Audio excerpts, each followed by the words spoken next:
রাধে রাধে সকলকে, welcome back to my channel. আর একটা নতুন ভিডিওতে তোমাদের সকলকে জানাই অনেক অনেক ওয়েলকাম।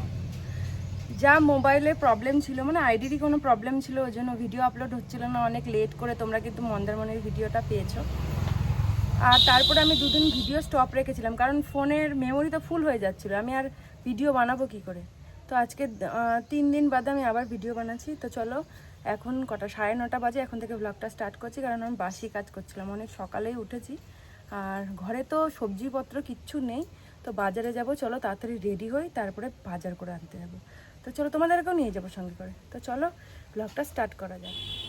লাল ফুলগুলো তাকালেই ইচ্ছা করে যে মা কালীর পায়ে দিই, কিন্তু পাশের বাড়িতে একটা মন্দির আছে, কিন্তু উনি এত সকালেই পুজো দেয় 7টা 7:30টার মধ্যে, তখন আমার দ্বারা সম্ভব হয় না যে ফুল তুলে দিয়ে আসি। কিন্তু খারাপও লাগে, কত ফুল গাছেই শুকিয়ে যায়। তো চলো বাজারে যাই।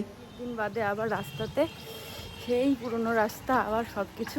তো চলো বাজারে যাই এখন। সেই চেনা রাস্তা, যেহেতু 3-4 দিন বাড়ি ছিলাম না, ওই জন্য এটা মনে হচ্ছে কতদিন দেখিনি। আর এই যে বাজারেও চলে আসলাম।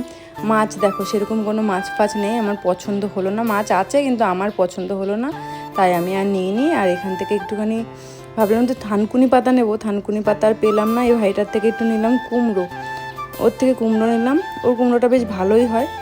আর তারপরে নিলাম এই কাকাটার থেকে পাট শাক। আর এটা এই ভাইটার থেকে নিলাম ভেন্ডি, ভেন্ডিগুলো খুব ভালো ছিল। আর ওদের বাড়ির সব ওই জমিতে চাষ করে ওইগুলো। আর এখান থেকে খানিকটা উচ্ছে নিয়ে নিলাম। চলো এবার দোকানে যাই। এসছি আইসক্রিম খেতে, আর সুজন ভাই সব কিছুতে আমাকে হেল্প করে, তো ওরা একটু হেল্প করে ওর থেকে 10 টাকার আইসক্রিম নিয়েছি। ভালো, ভালো। সে মনে হচ্ছে দুধ দিয়ে মুড়ি খেলে যেমন লাগে ঠিক সেরকম, দুধ মুড়ি খেতে যেমন ছোটবেলায় লাগতো ঠিক সেরকম লাগছে। ভালো খেতে।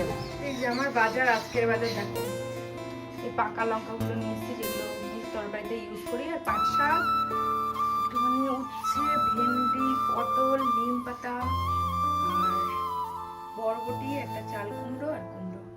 এটাই আজকে আমার বাজার। অনেক দিন বাদে বাজারে গেলাম। ব্রেকফাস্ট সব থেকে পছন্দের পান্তা ভাত, চানাচুর, পেঁয়াজ লঙ্কা দিয়ে মাখা। এই যে তিতলির জন্য বেড়েছি, আমিও পরে খাবো। আর দেখো আজকে না নিম পাতা এনেছি, নিম পাতা ভাজা করবো, ভেন্ডি সেদ্ধ দেবো ভাবছি।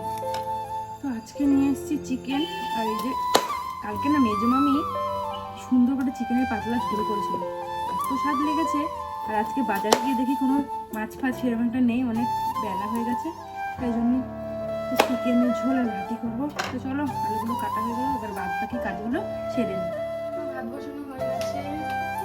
আর এই দেখো ভেন্ডিগুলো ধুয়ে রেখেছি, ভাতটা একটু ধুয়ে নিলাম। ভেন্ডিগুলো সিদ্ধ দিয়ে দিই, অনেকদিন ভেন্ডি সিদ্ধ খাওয়া হয়। আর এই যে দেখো চিকেন রেখেছি, চিকেনের ঝোল করবো পাতলা করে, আর ভেন্ডি সিদ্ধ ব্যাস, তাহলেই হয়ে যাবে। তেলটার দিকে কিন্তু কেউ যেও না, কিন্তু এটা পটল ভাজার তেল, তো ওই জন্য কালো হয়ে গেছে, কিন্তু তেলটা আমি ফেলিনি। আর এখানে জিরে, তেজপাতা, শুকনো লঙ্কা ফোড়ন দিচ্ছি, কারণ মেজমামির থেকে কালকে আমি একটু চিকেন খেয়েছিলাম, এরকম গরমকালের জন্য হালকা পাতলা ঝোল মেজমামি বানায়। আর আমার মেজমামি খুব সুন্দর রান্না করে, তাই মেজমামির থেকে রেসিপিটা শুনে আমি আজকে চিকেন ট্রাই করছি। আর চিকেনটা আজকে অল্পই এনেছি, তাই ভাবলাম যে আজকে রান্না করে দেখি কেমন লাগে। তো চলো রান্নাটা স্টার্ট করে নিয়েছি। আর এখানে দেখো কাঁচা পেঁয়াজ, আমি কাঁচা পেঁয়াজ তো সবাই দেয়, স্বাভাবিক কথায়, কি আবার বলছি আমি। তো কুচনো পেঁয়াজ দিয়ে দিলাম, পেঁয়াজটাকে ভালো করে একটু ব্রাউন মতন করে ভেজে নিতে হবে। তারপরে ওই সব কিছু দিয়ে নর্মালি যেরকম রান্না করে সেরকমই আর কি করতে হবে। তো মেজমামি ছোটোবেলায় আমাদেরকে গুগলি খাওয়া শিখিয়েছে, আর অনেক কিছু মেজমামি আর কি রান্না করতো, যেটা আমি আর সৌরভ খুব তৃপ্তি ভরে খেতাম। আর গুগলি খাওয়া শুনে, গুগলির কথা শুনে হয়তো আবার নাক ছিটকাতে পারো, কিন্তু সবাই খায় না ঠিকই, কিন্তু আবার অনেকেই খায়। আর গুগলি কিন্তু চোখের জন্য খুবই উপকারী। ডাক্তারও বলে গুগলি খেতে, যাদের চোখের সমস্যা আছে। এবার যেহেতু আমি অনেক ছোট ছিলাম, তখন হয়তো তিতলির থেকেও ছোটো, হ্যাঁ টুয়ে পড়ি, তখন আর কতটুকু ছিলাম, যে মেজমামা নিয়ে আসতো। মেজমামি যেহেতু ভালোবাসতো গুগলি খেতে, তাই আমি ওই সৌরভের সঙ্গে, মামির সঙ্গে খেতে খেতে আমিও শিখে গেছি। আমার সাথে সাথে এখন সোনাও খায়, আমার তিতলিও খুব ভালোবাসে, কিন্তু সব সময় কিন্তু গুগলি পাওয়া যায় না। দেখো গল্প করতে করতে চিকেনটা কষাতেও দিয়ে দিয়েছি।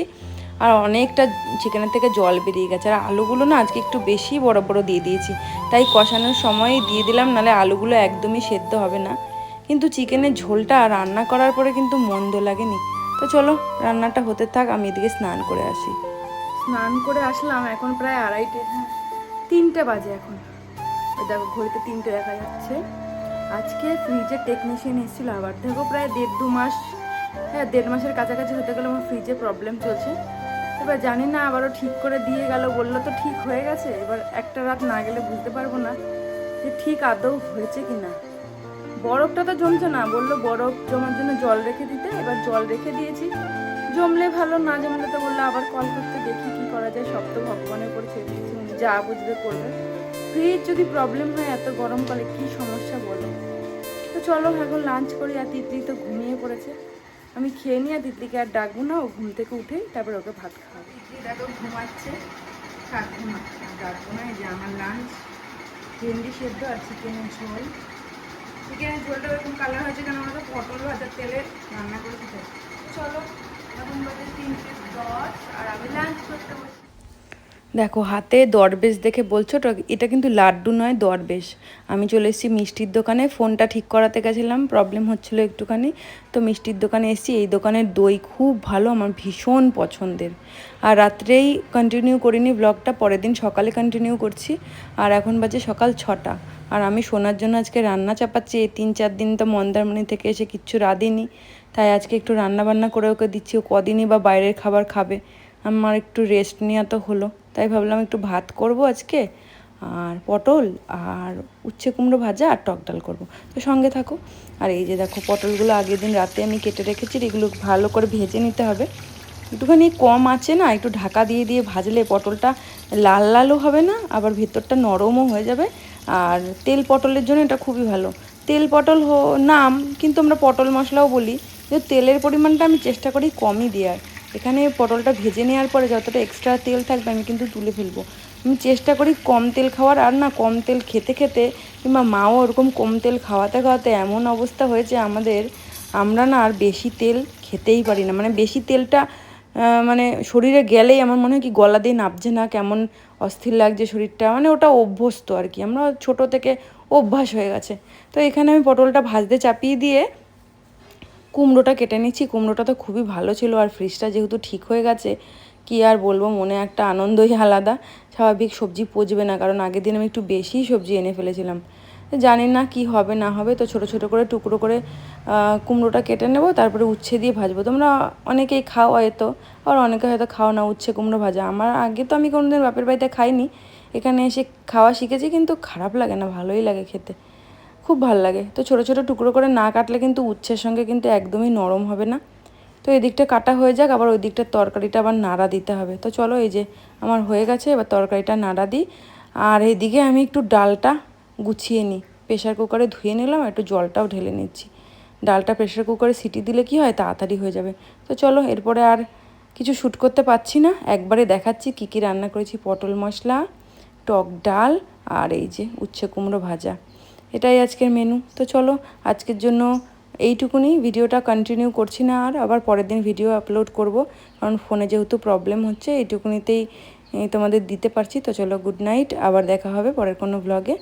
তো চলো এদিকে কাপড় কাচতে দিয়েছি। ভিডিওটা এই পর্যন্তই, ভালো লাগলে অবশ্যই একটা লাইক করে দিই।